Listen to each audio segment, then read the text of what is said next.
بسم اللہ الرحمن الرحیم۔ السلام علیکم۔ آج کا ہمارا ٹاپک ہے social class theory. Theories of social class were fully elaborated only in 19th century as the modern social sciences. سماجی طبقے کے نظریات کو صرف 19ویں صدی میں جدید سماجی علوم کے طور پر مکمل بیان کیا، یعنی کہ جو سوشل کلاسز کے جو تھیوریز ہے اس کو 19ویں صدی میں بہت زیادہ اس پر کام کیا گیا تھا، اس کے جو نظریات تھا اس کو ایلیبریٹ کیا گیا تھا۔ دا ایشوز آف سوشل اسٹریٹیفیکیشن، جو سوشل اسٹریٹیفیکیشن کے ایشوز تھا، یعنی جو معاشرے کے اندر جو طبقے تھا ان پہ جو ایشو بنے ہوئے تھے ان کے اندر انیکولیٹیز اور جو ناانصافیاں تھا، ور ڈسکس بائی پولیٹیکل فلاسفرس۔ بہت سارے جو سیاسی مفکرین تھا انہوں نے اس پر باتیں کیا، جس میں تھامس ہوبز آتا ہے۔ تھامس ہوبز نے اپنا ایک نظریہ پیش کیا تھا جس میں اس نے بات کیا تھا کہ معاشرے میں حکومت کا ہونا بہت ضروری ہے، کیونکہ اگر حکومت معاشرے میں ایگزسٹ نہ کرے تو لوگوں کے درمیان دولت، تعلیم اور سرمایہ کے لیے یا دیگر جو چیزیں ہیں ان کے لیے لڑائی جھگڑے ہوں گے، جس سے معاشرے کے اندر خوف پیدا ہوا۔ اس لیے حکومت کا ہونا ضروری ہے، اس نے اس بات پر زور دیا تھا۔ جان لاک نے اس کے برعکس یہ کہا تھا کہ کسی بھی معاشرے میں امن کو قائم رکھنے کے لیے حکومت کا ہونا ضروری نہیں ہے قرار دیا تھا۔ اور جان جیکبس روسو نے انسان کی فطرت پر بات کی۔ فطرت کے مطابق جو ہے انسان کو آزادی سے جینے کے حق ہے، اس پر انہوں نے کافی بحث کی تھی۔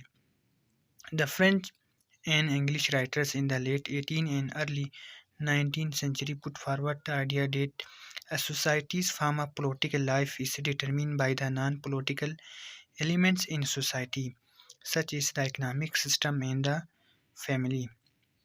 یعنی فرینچ اور انگلش رائٹرز نے 18ویں صدی کے آخر اور 19ویں صدی کے آغاز میں ایک ایسا آئیڈیا، ایک ایسا تصور پیش کیا تھا جس میں انہوں نے کہا کہ جو کسی بھی معاشرے کے سیاسی جو شکل بنے ہوتے ہیں، اس شکل کے بننے میں کچھ غیر سیاسی عناصر ہیں، ان کا بہت اہم کردار ہوتا ہے۔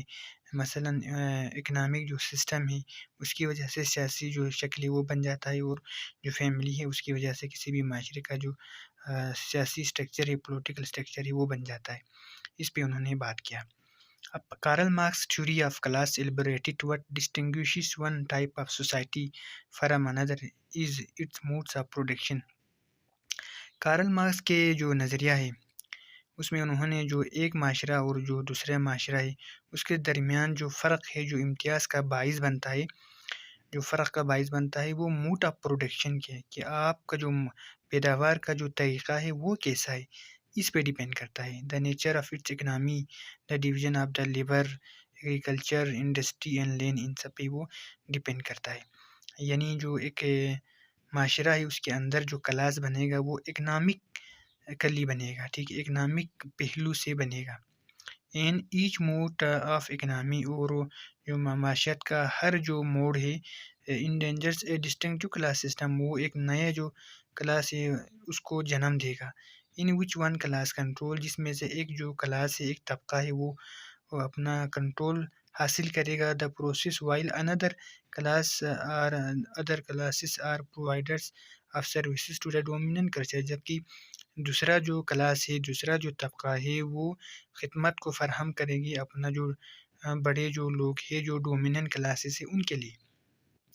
یعنی کارل مارکس نے اپنی تھیوری میں کہا کہ یہ کلاس جو ہمارے معاشرے میں دو طرح کے ہوتے ہیں، ان میں سے ایک جو کسی بھی کمپنی، کسی بھی فیکٹری کا مالک ہوتا ہے جو اپنے کاروبار کو چلاتا ہے، اور جو دوسرا جو ہوتا ہے وہ لیبرس ہوتے ہیں جو اس پہ وہ کام کرتے ہیں، جو انہوں نے برجواسی کہا تھا، جو آنرز کو کہا تھا، جو امیر لوگ ہیں، اور پرولیٹیریٹ کہا تھا، جو لوور طبقہ ہے، جو مزدور طبقہ ہے۔ انہیں کو جو برجواسی جو ہوتے ہیں نا، وہ پرولیٹیریٹ پر کیا کرتا ہے، کنٹرول حاصل کر دیتا ہے، اور وہ اپنا جو بینیفٹ ہے اس کو زیادہ سے زیادہ کرنا چاہتا ہے۔ جو برجواسی لوگ ہیں، جو امیر لوگ ہیں، وہ زیادہ سے زیادہ بینیفٹ کمانا چاہتا ہے، اور وہ جو ہے جو لیبر ہے ان پر اپنا روب جماتا ہے، وہ ان کو حق نہیں دیتا ہے، جس کی وجہ سے معاشرے میں ناانصافیاں پیدا ہوتے ہیں، اس لیے لیبرس کو چاہیے کہ وہ اپنے حق کے لیے آواز اٹھائیں۔ اب ہم بات کرتے ہیں میکس ویبر کی۔ تو کارل مارکس نے بنیادی طور پر جو کلاسز ہے اس کی ایلیمینیشن کی بات کی، اس کو ختم کرنے کی بات کیا تھا۔ اب ہم جرمن جو سوشیالوجسٹ ہیں Max Weber, question the importance of social class, انہوں نے سوشل کلاس کی اہمیت پر سوالات اٹھائے تھا in the political development of modern societies. Modern societies کے اندر جو پولیٹیکل ڈیولپمنٹ ہے اس میں انہوں نے کہا کہ یہ جو سوشل کلاسز ہے وہ بہت ضروری ہے کسی بھی معاشرے میں پولیٹیکل ڈیولپمنٹ کے لیے۔ Pointing out the religious pattern, جس میں مذہبی جو پیٹرن ہے، مذہبی جو شناخت ہے اس پہ انہوں نے فوکس کیا تھا، نیشنلزم پہ جو قوم پرست تھے۔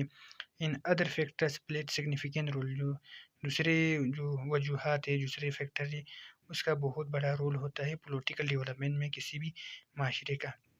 یعنی اس میں صرف جو اکنامک فیکٹر ہے اس پہ انہوں نے فوکس نہیں کیا جس طرح سے کارل مارکس نے کیا تھا، جبکہ میکس ویبر نے کہا اس کے علاوہ بھی دوسرے جو فیکٹرز ہوتا ہے ان پر بھی فوکس کرنا چاہیے۔ Weber propose limiting the concept of class to impersonal income distinction between groups, thereby distinguishing economic class from social status or political hierarchies۔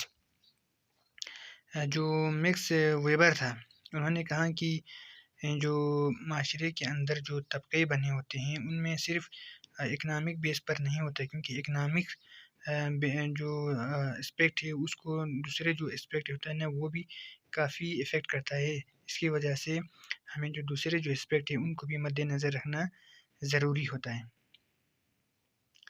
تو میکس ویبر نے دوسرے جو اسپیکٹ ہیں ان پر بھی بات کیا، جبکہ کارل مارکس بھی انہوں نے صرف جو اکنامک جو بیس تھا ان پہ انہوں نے بات کیا تھا۔